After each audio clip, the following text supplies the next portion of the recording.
aku mau naruh pembukuan, itu aku selalu nitip. Jadi tukang parkir ini tuh mereka diamanahin juga untuk pegang kunci kantor. Nah, sebelum kantor ditutup, mereka tuh mati-matiin lampu gitu di atas kan. Nah, setiap jaga malam aku selalu nitip sama mereka gitu kan. Mereka nggak nanya kenapa nitip gitu kan. Nah, 4 hari itu tuh aku selalu nitip terus. Teman shiftku akhirnya besokannya nanya, dia bilang gini, "Neng, kamu kenapa laporan dititip terus? Jangan kayak gitu, soalnya aku ditegor sama manajerku ini kan, ditegor kalau laporan itu jangan dititip karena di dalamnya itu ada uang. Kalau kamu salah ngitung, terus uangnya kurang, yang ada kamu suzon sama yang kamu titipin." Dia bilang kayak gitu kan. Akhirnya lusanya aku masuk malam kan. Setelah dia ngomong gitu, lusanya aku masuk malam. Di situ aku coba memberanikan diri untuk kayak ya udah, mungkin waktu itu beliau lagi hilaf gitu kan. Terus sebelum naik tangga itu aku baca doa sampai 10 kali. Karena mungkin takut gitu ya. Terus aku kayak coba positive thinking dan aku bilang nggak apa-apa gitu, taruh gitu kan. Dah akhirnya aku naik pelan-pelan, ternyata pintu masih kebuka sedikit dan dia ternyata masih ada di dalam ruangan. Aku ketok-ketok pintu dan dia bilang, "Masuk Neng," kata dia gitu. Aku taruh, terus pas aku mau cabut dia bilang, "Duduk dulu, saya mau ngomong," kata dia kayak gitu.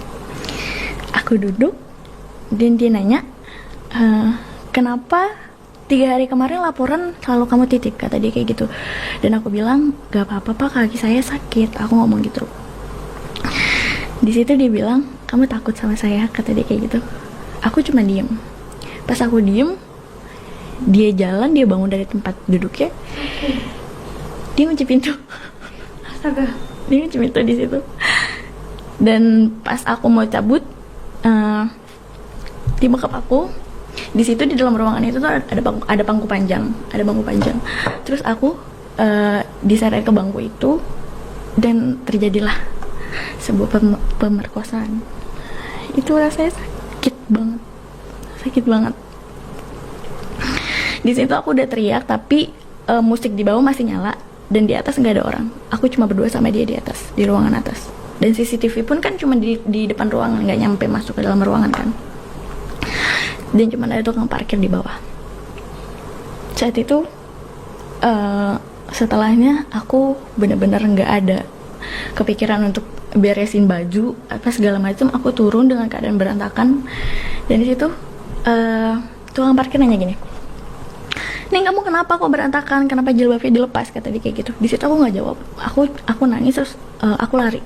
Di situ aku nggak bawa motor dan aku pun nggak kepikiran untuk pesen Gojek segala macam gitu. Akhirnya aku jalan dari kantor ke rumah. Nah, di situ aku udah yakin banget kalau aku bakalan cerita sama mamaku gitu kan. Kasihan tapi. Saat aku pulang, di rumah nggak ada orang. Aku telepon ayahku. Aku tanya, "Ya di mana?" gitu. Dia bilang, "Mama masuk ruang ICU." Dia bilang gitu. Di situ aku rasanya kayak hancur banget gitu.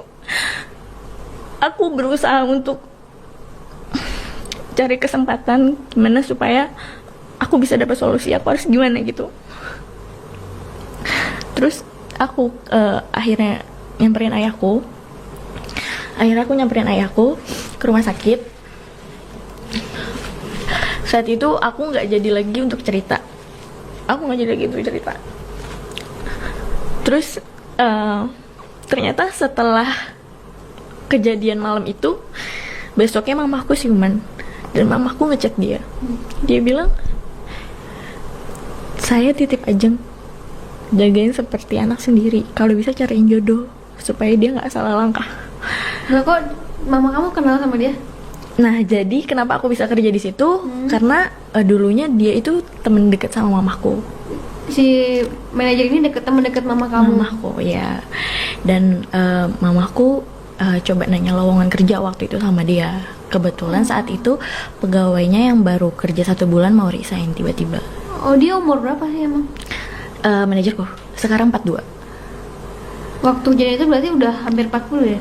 Udah 40. Oke, berarti emang seumuran mama ya?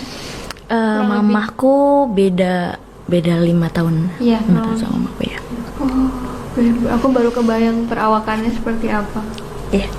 Nah setelah itu Tapi udah punya istri dia, sorry. udah Dia udah istrinya punya 2. istri. Istrinya 2. Oke. Terus Kita nih. seminggu mamaku di ruang ICU. Selama itu dia bersikap biasa aja sama aku. Dia bersikap biasa aja dan ya udah kayak nggak terjadi apa-apa. Sejak kejadian itu aku berusaha untuk kayak jaga jarak sama lawan jenis. Jadi kalau aku nggak ditanya aku nggak bakal jawab, aku nggak bakal ngomong. Trauma pasti. Dan kalau mereka nanya pun aku jawab seperlunya gitu kan. Sampai waktu itu pernah ada satu member kayak yang dibilang, Ning hari ini cantik banget gitu. Dan itu aku spontan langsung kayak apaan sih? Aku langsung kayak gitu. Karena jadi bawanya takut Iya. ya. Terus mamaku di ruang ICU itu hampir 2 minggu. Setelah itu aku lagi jaga pagi, terus aku ditelepon sama kakakku untuk ke rumah sakit. Di situ sebelumnya tuh mamaku udah siuman kan.